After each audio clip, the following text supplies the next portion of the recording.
तो Indian real estate markets इस वक्त काफ़ी एक्साइटिंग दौर से गुजर रहा है, ये हम सबको पता है। वो रेजिडेंशियल रियल एस्टेट हो या फिर कमर्शियल रियल एस्टेट हो, लेकिन आज जो हम बात करेंगे वो थोड़ी कमर्शियल रियल एस्टेट के साइड पर है। और एक नया फंड आया है जो बाजार में दावा कर रहा है कि इंडियंस के लिए एक मौका लेकर आया है कि आपको इन्वेस्टमेंट करने का एक नया एवेन्यू देगा, एक नया तरीका देगा। इनफैक्ट हम समझेंगे कि वो क्या होगा, किस तरह के रिटर्न्स होंगे, किस तरीके से सब कुछ काम करेगा। इसलिए मेरे साथ इस वक्त दो खास मेहमान हैं। अंशु कपूर साहब, is head of Nuvama asset management, और अंशुल जैन साहब, is head of Cushman and Wakefield Asia Pacific and India as well. तो आप दोनों का बहुत बहुत स्वागत है। आपने अभी कहा अपनी बातों में कि आप एक गैप को फिल कर रहे हैं। इंडियन इन्वेस्टर जो कि रियल एस्टेट में इन्वेस्ट करना चाहते हैं, खास तौर पे कमर्शियल, तो रीट्स था या है, या उससे पहले जो तरीके थे, उनके बीच में आप एक नया तरीका ला रहे हैं। इसमें क्या नया होगा? Thank you Vipin, thank you. देखिए, क्या है, जो हिंदुस्तान के निवेशक हैं उनको रियल एस्टेट में बहुत दिलचस्पी है, ठीक है। लेकिन जैसे आप म्यूचुअल फंड देखते हैं, बहुत से प्रोडक्ट्स हैं, बहुत से चॉइसेस हैं कस्टमर्स के पास इन्वेस्ट करने के लिए। लेकिन रियल एस्टेट में अभी तक वो चॉइसेस नहीं थे, राइट। अगर करना है आपको इन्वेस्ट, तो खुद ही आप जाइए। अगर आपको कमर्शियल रियल एस्टेट करना है तो एक या तो खुद बिल्डिंग खरीद लिए, बहुत बड़ा इन्वेस्टमेंट है, कंसंट्रेशन आपका बहुत ज़्यादा हो गया। या फिर आपने कोई फ्लोर खरीद लिया, तो उसको आप लीज आउट कैसे करेंगे, उसको मैनेज कैसे करेंगे, उसको फिर बेचेंगे कैसे, किसको बेचेंगे, क्योंकि इलिक्विड एसेट है, राइट। ऐसा तो नहीं आप जाके कहीं भी बेच सकते हैं, तो उससे बहुत दिक्कत है, राइट। तो और एसेट क्लास बहुत बड़ा है, जो अपॉर्चुनिटी है वो $100 बिलियन की है। 8,70,000 करोड़ का एसेट क्लास आज है, ये दुगना हो जाएगा अगले 10 साल में। तो इतनी बड़ी अपॉर्चुनिटी में हिंदुस्तान के निवेशकों को ये मौका ही नहीं है कि उसके अंदर वो इन्वेस्ट कर सकें। हमारी कोशिश ये है कि नुवामा और कुशमन एंड वेकफील्ड साथ में मिलके एक पार्टनरशिप करें, एक जुगलबंदी करें, जिसमें हम लोग 50-50 भागीदार हैं, और हम ये हिंदुस्तान के निवेशकों को ये मौका दें, ये ऑप्शन दें कि आप इसमें निवेश कर सकते हैं। तो ये अलग तरीके का एक फंड होगा। उस फंड में हिंदुस्तान के निवेशक, और ये हिंदुस्तानियों के लिए ही है, इंडियन इन्वेस्टर्स के लिए है, वो इसमें निवेश करेंगे और हम आगे प्रोजेक्ट्स में इन्वेस्ट। ठीक है, तो कैसे निवेश करेंगे मैं आपसे और समझना चाहूँगा। लेकिन अंशुल, अगर हम इंडियन कमर्शियल रियल एस्टेट को देखें, 2019 का फिगर आपने कोट किया अभी नो कि वो बेस्ट टाइम था। फिर आपने कुछ फिगर्स 2023 के भी बताया। आपने कहा ऑलमोस्ट डिमांड उतनी ही हो गई जितनी 2019 में थी। यहाँ तक ठीक है, लेकिन क्या यहाँ से आगे, बिकॉज पूरा सिनारियो लगातार चेंजिंग है। रेजिडेंशियल को हम देखते हैं अच्छा कर रहा है, लेकिन क्या वो चीज़ें कमर्शियल में रिफ्लेक्ट होंगी और सस्टेन करेंगी? देखिए, जब 2020 में कोविड का क्राइसिस आया था, उस वक्त लोगों ने ऑफिस कमर्शियल बिल्डिंग्स को राइट ऑफ कर दिया था। उन्होंने कहा था कि लोग भाई ऑफिस में कभी आएंगे ही नहीं काम करने, और अब तो दुनिया घर से काम करेगी।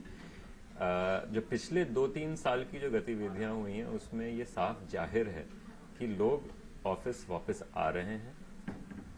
चंद कुछ कंपनीज हैं, बड़ी कंपनीज, चंद कंपनीज हैं जो अभी भी कम मात्रा में उसमें लोग वापस आ रहे हैं, लेकिन लोग वापस आ रहे हैं। सेंटिमेंट इंडिया में, ग्लोबल सेंटिमेंट भी यही है, लेकिन इंडिया में भी ये सेंटिमेंट है कि धीरे धीरे लोगों को ऑफिस वापस लाना है।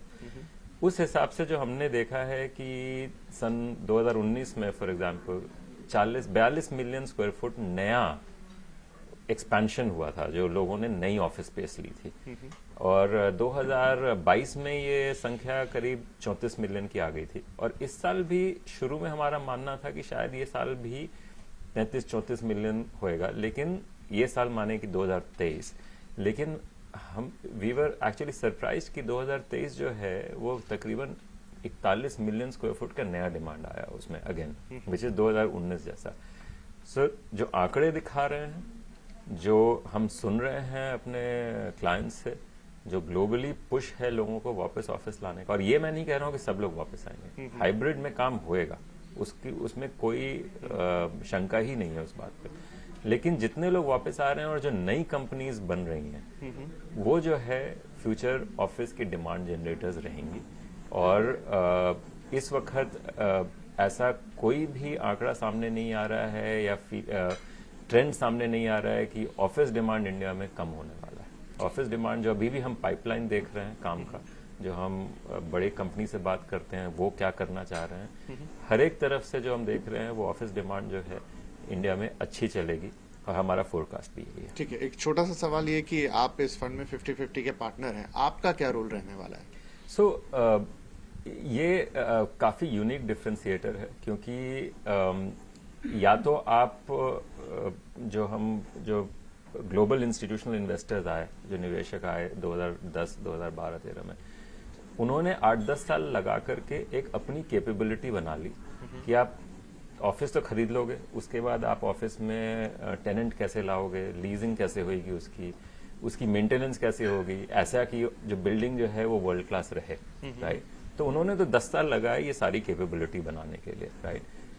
जो ये पर्टिकुलर प्लेटफॉर्म हम लाएंगे जिसमें हमें फंड रेज करना है सेबी अप्रूवल के बाद, वो प्लेटफॉर्म जो है उसमें एक बनी बनाई कैपेबिलिटी जो कुशमन एंड वेकफील्ड की है, राइट, जिसमें कि आप जो हमारे टेनेंट रिलेशनशिप्स हैं ग्लोबली, जो कॉर्पोरेट रिलेशनशिप्स हैं, वो कैसे हम वो क्या चाहते हैं, उनको हम कैसे ला करके ये बिल्डिंग जल्द से जल्द भर सकें जी।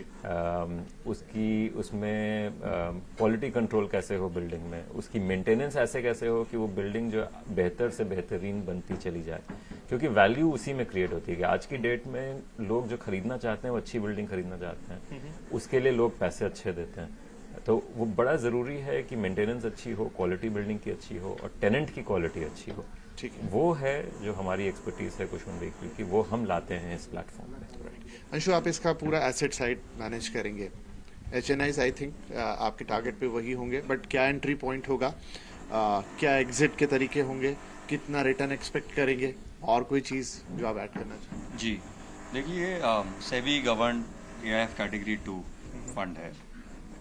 जैसे अंशुल ने बोला अभी उसका अप्रूवल आना है, लेकिन ये फंड करीब 6 साल का होगा। ओके। आपने इसमें इन्वेस्ट किया, निवेश किया, उसके बाद 6 साल में कोई मिनिमम क्राइटेरिया? मिनिमम तो जो सेबी का क्राइटेरिया होता है कि 1 करोड़ रुपया मिनिमम। वही। तो ये HNI, अल्ट्रा HNI, जिनको हम फैमिली ऑफिस बोलते हैं, वो इसके ज़्यादातर निवेशक होते हैं।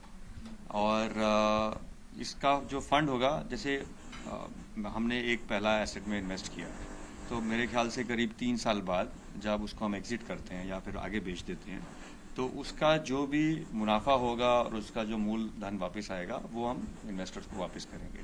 तो तकरीबन ये फंड के आरंभ होने से 3 साल बाद तक वो पैसे आने शुरू हो जाएंगे और पूरा फंड जो है बंद हो जाएगा 6 साल में।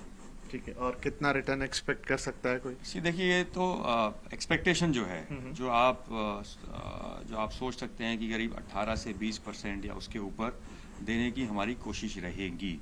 हम कुछ भी गारंटी नहीं कर सकते, लेकिन जो हमने देखा है, जो विदेशी निवेशक आए हैं और जो बाहर के जो फंड्स आए हैं, उन्होंने जो इस अपॉर्चुनिटी में जब निवेश किया तो करीब 18, 20, 22% के आसपास का उनको रिटर्न मिला है। तो उसी रेंज में हम लोग कोशिश करें कि वो इतना एटलीस्ट मिले कस्टमर को। राइट, तो अगेन जैसे मैंने शुरुआत की थी, काफ़ी एक्साइटिंग है। इन्वेस्टमेंट का एक नया मौका इंडियन कमर्शियल रियल एस्टेट के अंदर। दावा यही कि 18 से 20% तक के रिटर्न्स मिल सकते हैं। वो देखने वाली बात होगी, और जो अंशुल फिगर्स बता रहे हैं कि यहाँ से काफ़ी एक्साइटिंग है आगे का मार्केट। अगले 10 साल $100 बिलियन आप अभी बता रहे हैं, तो ये कितना ऊपर पड़ेगा उस हिसाब से रिटर्न्स हम देखेंगे कि कैसे आते हैं। लेकिन हाँ, एक फ्रेश वे कि आप कैसे इंडियन कमर्शियल रियल एस्टेट में निवेश करें, वो वेल मैनेज भी हो और उस पर अच्छे रिटर्न्स भी आए। Thank you very much both of you हमसे बातचीत करने के लिए। थैंक्स।